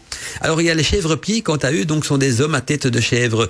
Ces êtres petits et difformes portaient donc une ou deux cornes en guise donc de chevreaux, qui on pourrait dire ça remplaçait les chevaux, en tout cas ces cornes, et on les appelait les chevreaux à cause de ça justement. Et donc les chèvres-pieds forment en réalité donc une variété de sylvains, de faunes et de satyres. Donc là on reste quand même dans la même famille, on n'est pas en contradiction donc avec les espèces donc qui peuvent vivre ensemble et se côtoyer sur le même plan vibratoire. Et ils sont d'apparence aussi donc assez proches de celle des faunes et peut-être plus sauvages aussi. Les satyres représentent donc des divinités rustiques de l'Antiquité grecque, et donc ce sont des hommes vélus à cornes et oreilles et queue en guise de pieds de chèvre, et ils sont donc pourvus de membres virils aux dimensions impressionnantes, un petit peu d'ailleurs comme le dieu Pan qui avait aussi un membre viril à dimension impressionnante.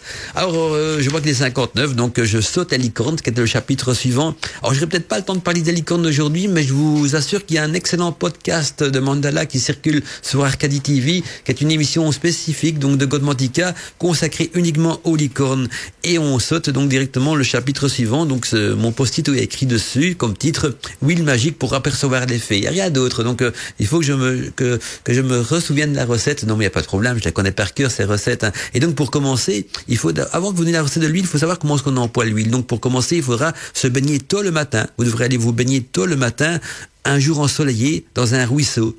Dans un ruisseau ou alors un petit cours d'eau, ceci afin de vous purifier. Donc on appelle ça un bain magique, mais là vous le ferez en pleine nature. Donc tôt le matin, le jour est ensoleillé et vous allez donc en pleine nature dans un ruisseau ou un petit cours d'eau vous baigner afin de se purifier et d'entrer surtout donc en osmose avec la nature. Et ensuite, vous devez donc, dès que vous êtes baigné dans ce cours d'eau ou ce petit ruisseau, vous devez donc vous frotter les yeux, la paume des mains et le plexus solaire avec une huile magique. Donc voici la composition. Cette huile est composée des éléments suivants. Donc notez bien, je vais vous les redonner 2 fois, comme ça vous avez le temps de bien noter. Et puis, comme je vois que les PDF ça se remplit, donc je l'enverrai également donc par PDF à ceux qui me le demandent, donc la recette de l'huile au fait. Pour fabriquer cette huile au fait, vous allez utiliser donc 1/2 litre d'huile d'olive. Dans cette huile d'olive, vous allez devoir la raffiner. Vous allez raffiner l'huile d'olive. Alors pour qu'elle devienne transparente. Alors comment est-ce qu'on fait pour raffiner de l'huile d'olive? Donc on va utiliser un demi-litre d'huile d'olive qu'on va raffiner avec de l'essence de rose et de souci. Donc on va rajouter à cette huile d'olive de l'essence de rose et de l'essence de souci, donc de fleur de souci. Ceci jusqu'à ce que l'huile donc d'olive perde sa teinte dorée et devienne complètement blanche. Ensuite, vous allez donc devoir transvaser cette huile raffinée dans un flacon bourré de thym. Donc on met dans ce flacon du thym frais, des boutons de rose et des fleurs de souci également, et aussi des bourgeons de noisetier. Donc dans le flacon d'huile qui aura été raffinée, donc je rappelle, pour qu'elle devienne blanche avec donc de l'essence de rose et de souci, on va rajouter dans ce flacon donc d'huile raffinée. On va le bourrer ce flacon donc de feuilles de thym, des boutons de rose, de fleurs de souci, des bourgeons de noisetier, et si mes souvenirs sont bons encore, il faudra aussi aller ramasser quelques herbes près d'un ruisseau ayant donc la réputation d'être fréquenté par des fées ou par des elfes. Donc moi j'espère juste que vous allez vous baigner donc dans un ruisseau ou une rivière qui a déjà la réputation d'être fréquenté par des fées et des elfes, parce que là il vous suffit donc de ramasser quelques herbes sauvages autour. Mais c'est important, il faut absolument que vous ramassez des herbes sauvages près d'un ruisseau qui est susceptible d'être fréquenté, ou qui a en tout cas la réputation d'être fréquenté par des fées et des elfes, parce que elles ont déposé sur ces herbes leur rayonnement énergétique, donc une rémanence énergétique. Vous ne les verrez pas, mais cette herbe, elle contient donc cette signature énergétique, et ces herbes-là, vous allez ramasser également une petite poignée et la rajouter aussi à votre huile pour que cette huile s'imprègne de cette rémanence énergétique. Et puis, il faudra laisser donc cette huile en décoction. Il faudra laisser donc l'huile en décoction mûrir pendant environ 3 jours en exposant donc votre flacon d'huile à la lumière du soleil. Et après ces 3 jours-là, vous pouvez même la filtrer pour enlever donc tous les ingrédients. Et voilà, vous avez votre huile au fait. Et pour l'utiliser, donc vous devez ensuite vous frotter avec cette huile donc les yeux, la paume des mains et le plexus solaire. Mais attention, avant de frotter donc la paume des yeux, la paume des mains et le plexus solaire avec l'huile magique au fait, vous devez avant tout donc prendre un bain de purification, en pleine nature, pas dans votre salle de bain. Et donc, c'est-à-dire vous allez vous baigner donc dans un ruisseau, un petit cours d'eau, et après donc vous êtes baigné dans ce petit cours d'eau, vous allez par après donc frotter sur vos yeux, la paume de vos mains et le plexus solaire, donc au niveau un petit peu en dessous du cœur, de cette huile magique de haut fait. Et là, si donc près du ruisseau vous êtes, s'il y a des fées dans les parages, vous allez les voir, vous allez les apercevoir. Elles vous peut-être pas, parce que vous allez devenir une sorte ça sera du voyeurisme. Donc c'est possible que elles, dans leur plan vibratoire, elles vont pas vous voir, parce que vous serez invisible à leurs yeux, autant qu'elles étaient invisibles à vos yeux au départ. Mais par contre, là, vous allez développer votre troisième œil. Et c'est pour ça justement qu'il faut donc frotter cette huile, pas rien que sur les yeux, on les met sur les yeux, mais aussi sur la paume des mains et sur le plexus solaire, parce que c'est le plexus solaire, la paume des mains et les yeux qui vont enclencher le troisième œil. Là, on mettrait au niveau du troisième œil, on ne met rien bien sûr, mais c'est ça qui va permettre de voir les fées. Voilà donc la recette de l'huile aux fées. Alors, ce que j'avais encore envie de partager avec vous, mais on n'a plus le temps parce que j'avais trop de trucs à dire encore. Et puis, tant mieux qu'on n'a pas le temps, parce que c'est grâce à vos questions qu'on n'a pas eu le temps. Et moi, ça fait plaisir que vous participez à l'émission Godmantica, parce que j'adore quand c'est interactif.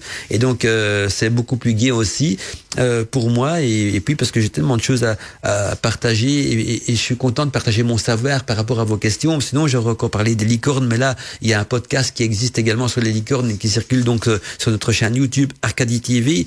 L'huile magique, j'en ai parlé, donc c'est fait. Je voulais aussi vous parler de la source du cercle. La source du cercle est une source en France qui est la source la plus réputée pour les apparitions de fées tout autour. Elle se situe dans l'Aude d'ailleurs, la région la plus peuplée de fées aussi, donc l'Aude.